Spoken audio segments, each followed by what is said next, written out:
What up, y'all? It's the one and only Broadway the Lyricist, and in today's video, I'm talking about none other than Camp Lo. You may not remember their name, but you damn sure know their music. This is a dynamic duo that consists of Geechee Suede and Sonny Chiba. They actually formed their group in '95, and in 1996, they released their first single called Coolie High, which was on the Great White Hype soundtrack. Now, Coolie High was a smooth jazz kind of infused joint. To use the word unique to describe these brothers would be an understatement. These dudes right here, they embrace like a 1970s jive slang and all that. Of the two, Geechee Suede kind of has a very smooth, chill delivery. Sometimes he comes with the bars, and then Sonny Chiba has a very distinct voice. For whatever reason, it definitely works. They have this kind of 70s motif, but it's fly, it's dope. You're gonna hear words like sarsaparilla, bubbly, Spanish fly, disco. Very extravagant, very airy. It feels rich, it feels smooth, and that's what it is. But you probably know them better from their single Luchini, aka This Is It.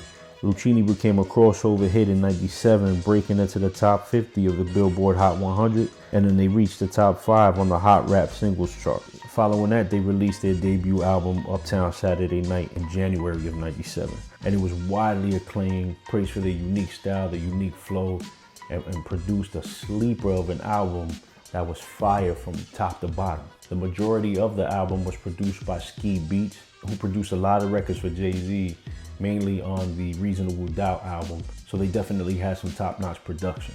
Some of the guest appearances that they had on the album, the one and only True Goy from De La Soul, and Butterfly from Diggable Planets. Let's talk a little bit about Uptown Saturday Night.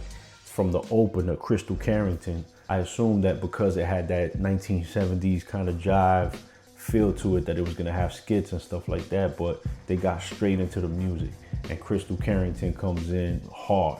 It's a tough record, and they get busy right away. Followed by the single Luchini, which we spoke about. This grand joint, big horns, has a very big feel to it. Just kind of gives you the feeling of like, we made it. Fly record, man. To this day, that record is still a vibe. B-side is the one that has True Goy. Record called Killing Them Softly, which is dope. Sparkle, Smooth as Champagne, so that's definitely a great name for the record. Black Connection has this Multiverse Brody from the future, and I just called the song by the wrong name. I said Black Connection, but the name of the record is called Rockin' It. It has kind of this mambo, kind of a Spanish feel to it. They come with the Spanish slang and everything like that, so it fits the motif perfectly.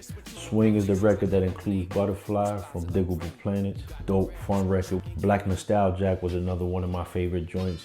That was another single on the album. Feels like some pimp, you know, just some fly pimp music. And coming toward the latter part of the record, Coolie High, which we spoke about already, but it was a smooth joint that fit the album perfectly. And to close out the album, they do a Mr. Midnight mix of Sparkle, but the Mr. Midnight mix is a little bit more subdued. Beat is a little more calm, so you could kind of sit with the lyrics and appreciate them a little bit more. Overall, man, Camp Lo is a legendary group from out of the Bronx. These brothers came with a very unique style, with unique flows, and brought something kind of original and new to the game, and it was refreshing to hear at the time. I would encourage you to go look up their discography and listen to some of their joints. The follow-up album, Let's Do It Again, was released May of 2002.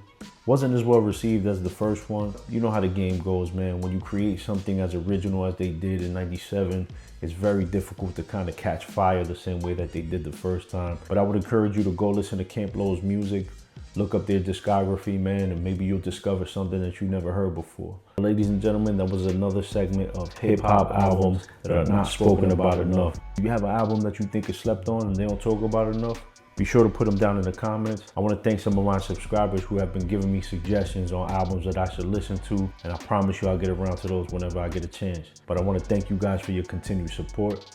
If you like this type of content, I encourage you to subscribe because I post videos like this almost every day. Once again, ladies and gentlemen, it's the kid Broadway the Lyricist. Thank you so much for watching.